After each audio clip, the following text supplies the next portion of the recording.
इंसान की बर्बादी के कई कारण हो सकते हैं, लेकिन कुछ मुख्य कारण ऐसे हैं जो हर किसी को प्रभावित कर सकते हैं।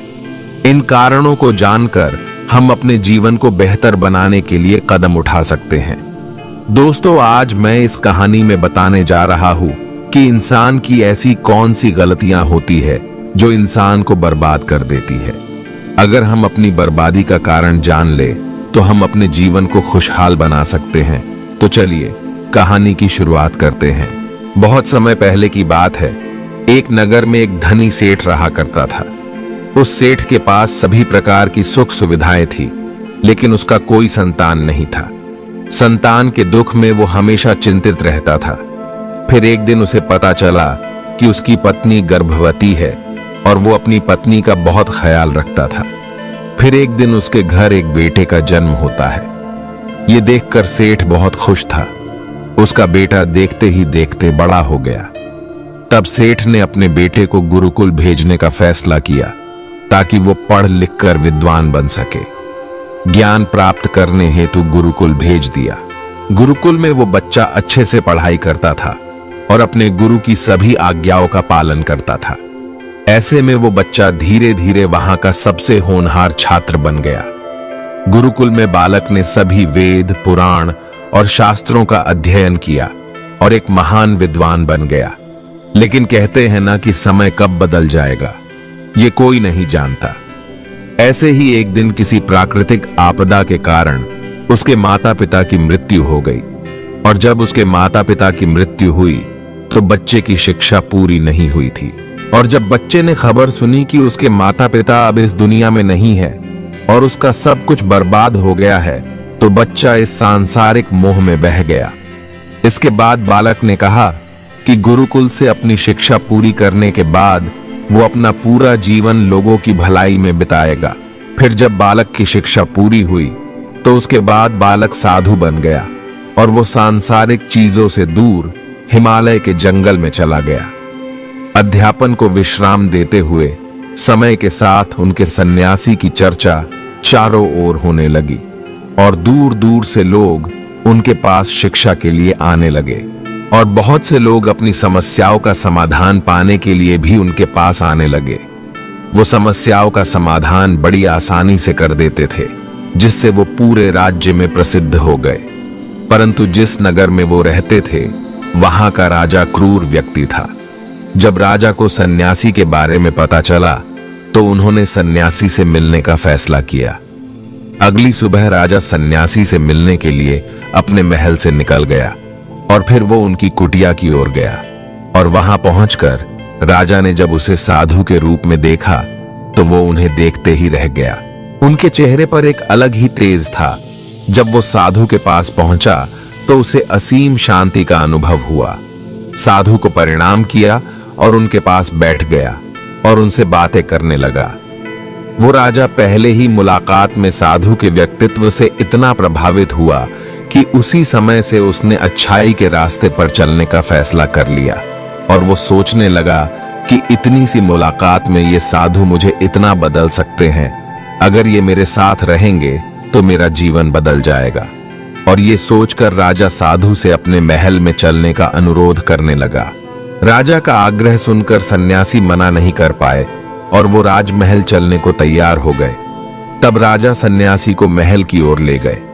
महल पहुंचकर राजा ने साधु की बहुत खातिरदारी की और उसके बाद राजा ने साधु को भोजन कक्ष में भोजन करवाया। भोजन के समय साधु ने राजा को धन्यवाद दिया और राजा से जाने की अनुमति मांगी। यह सुनकर राजा ने कहा कि आप हमारे महल में जब तक चाहे तब तक रह सकते हैं। आपको यहाँ किसी भी प्रकार की असुविधा नहीं होगी और आप यहाँ रहेंगे तो हमारे लोगों को भी अच्छा लगेगा और हमें भी अच्छा लगेगा। ये सुनकर साधु ने राजा का प्रस्ताव स्वीकार कर लिया।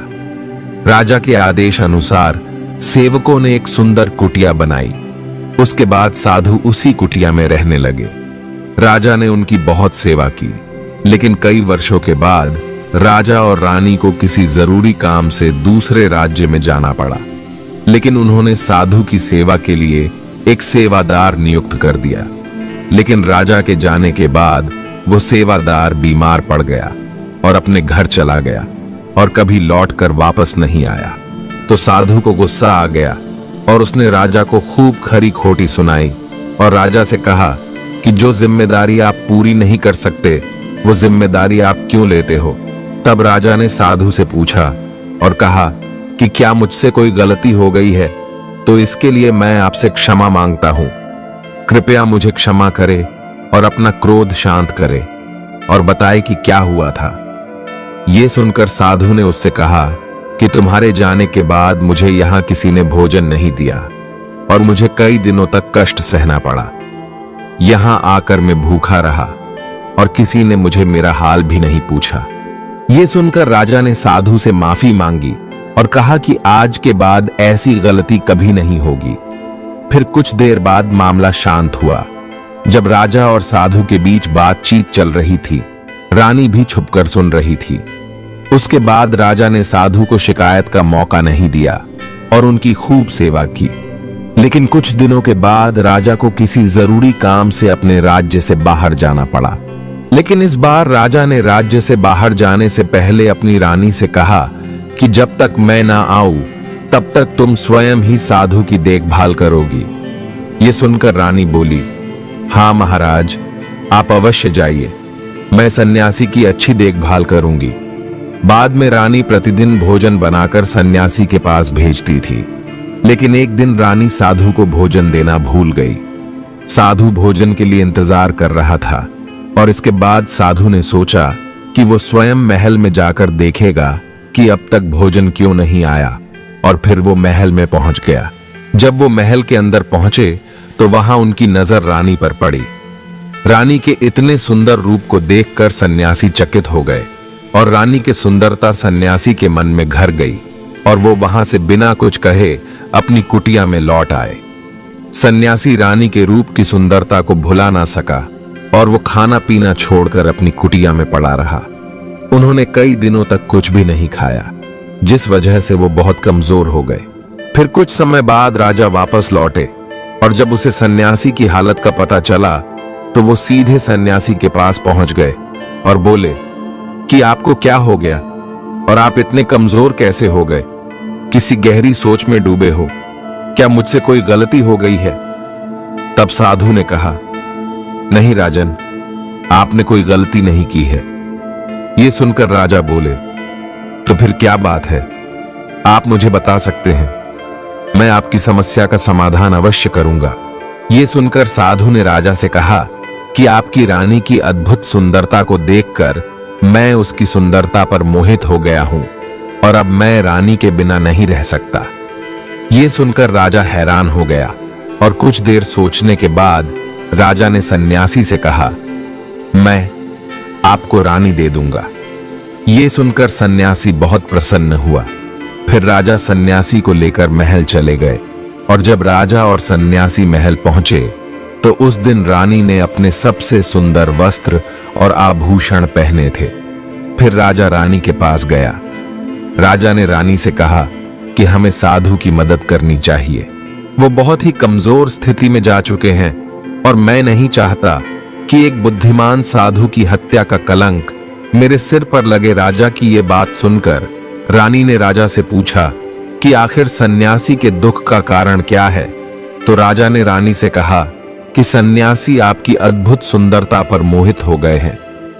राजा की यह बात सुनकर रानी ने कहा कि राजन, आप चिंता मत करिए, अब आप सब कुछ मेरे ऊपर छोड़ दीजिए।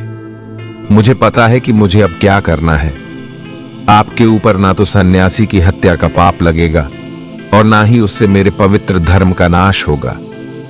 यह बात सुनकर राजा ने रानी को सन्यासी को सौंप दिया। उसके बाद सन्यासी रानी को लेकर कुटिया पर पहुंचा। जब रानी सन्यासी की कुटिया पर पहुंची तो रानी ने सन्यासी से कहा कि हमें रहने के लिए घर चाहिए, हम इस झोपड़ी में नहीं रह सकते। यह सुनकर सन्यासी राजा के पास गया और राजा से जाकर बोला कि है राजन, हमें रहने के लिए घर चाहिए। सन्यासी की यह बात सुनकर राजा ने उनके लिए घर का प्रबंध कर दिया। फिर सन्यासी रानी को लेकर घर पहुंचा। जब रानी सन्यासी के साथ उसके घर पर पहुंची तो रानी ने सन्यासी से कहा कि यह घर तो बहुत गंदा है और इसकी हालत बहुत खराब है। मैं इस घर में नहीं रह सकती। ये सुनकर सन्यासी फिर से राजा के पास गया और राजा के पास जाकर बोला कि है राजन, जो आपने हमें घर दिया है उस घर की हालत बहुत खराब है। सन्यासी की बात सुनकर राजा ने उस घर की हालत ठीक करवा दी। उसके बाद फिर रानी घर के अंदर गई और नहा धोकर बिस्तर पर आ गई। तभी साधु भी बिस्तर पर आ गया। फिर उसके बाद रानी ने साधु से कहा कि आप जानते हैं कि आप कौन हैं और क्या बन गए हैं। आप एक महान साधु थे जिनके लिए राजा स्वयं सभी आवश्यक चीजें उपलब्ध कराते थे, जिनके पास दूर दूर से लोग ज्ञान प्राप्त करने आते थे, जो लोगों को सत्य का मार्ग दिखाते थे, जो लोगों की समस्याओं का समाधान करते थे, जिन्हें सभी लोग गुरु मानते थे, जिसे सब लोग भगवान मानकर पूजा करते थे। और आज आप वासना के कारण मेरे गुलाम हो गए हैं। रानी की ये बात सुनकर साधु को झटका लगा और उसे एहसास हुआ कि वो एक साधु है और ये सब क्या कर रहा है, और ये सब कुछ सुख सुविधाओं छोड़कर शांति की तलाश में जंगलों में चला गया था। फिर साधु जोर जोर से रोने लगा और चिल्लाने लगा और रानी से कहने लगा कि मुझे क्षमा कीजिए महारानी, मैं ये क्या करने जा रहा था। मैं अभी आपको राजा को सौंप कर आता हूं। फिर सन्यासी की बात सुनकर रानी ने सन्यासी से प्रश्न किया कि साधु महाराज, मेरे मन में एक प्रश्न उठ रहा है, कृपया मेरे प्रश्न का उत्तर दीजिए।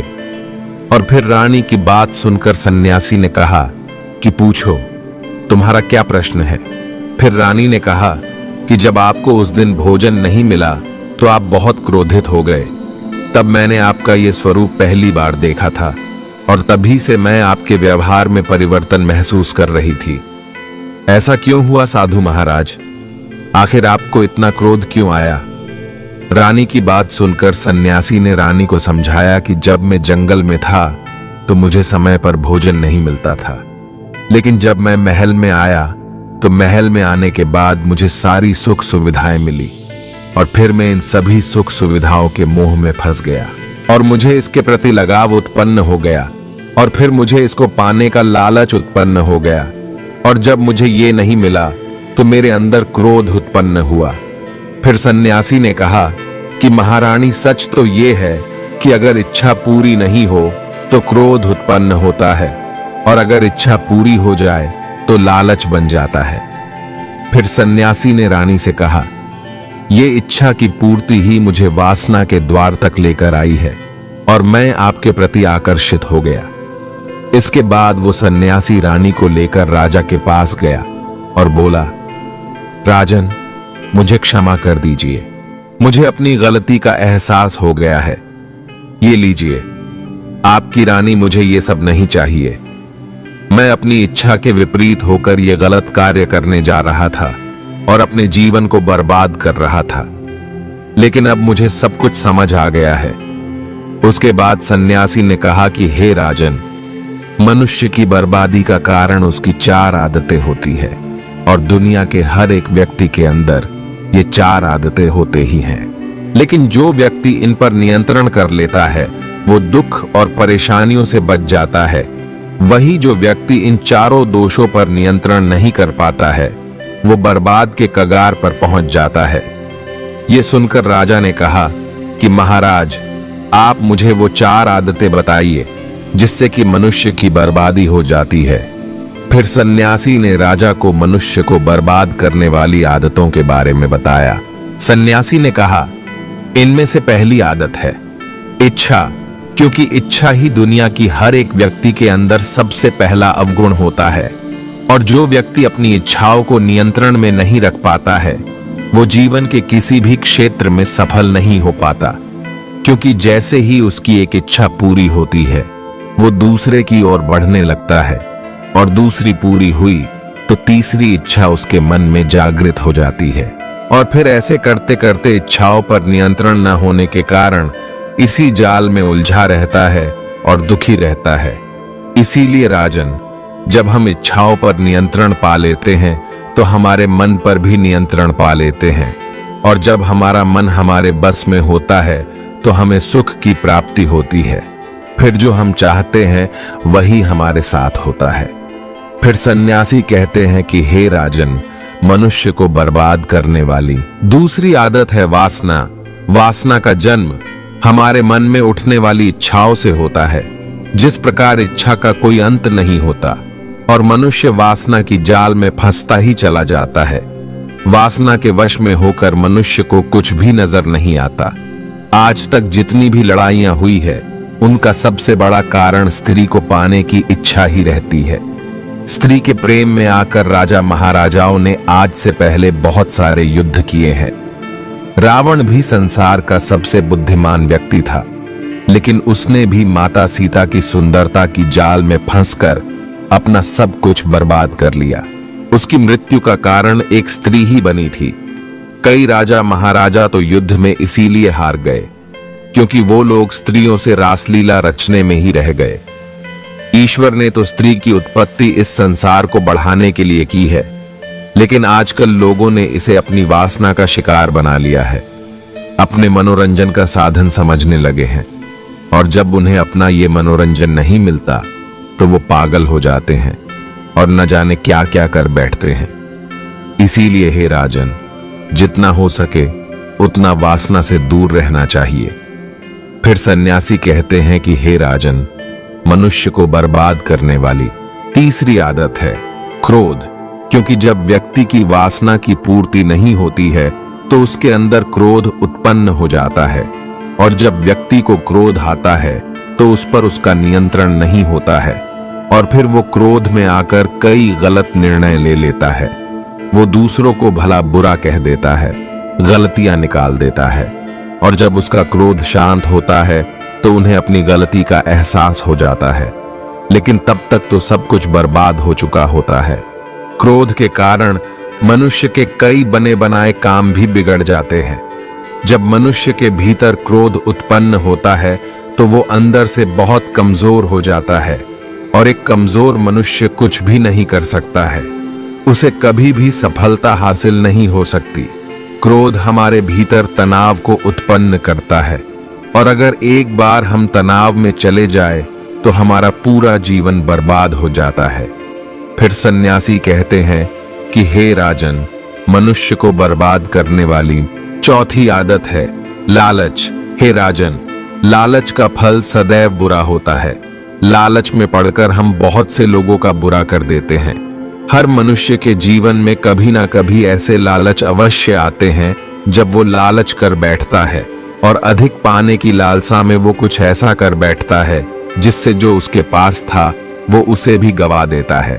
क्योंकि जैसे ही व्यक्ति की एक इच्छा पूरी होती है, उसका लालच बढ़ जाता है और उसके मन में कई जन्म लेने लगते हैं।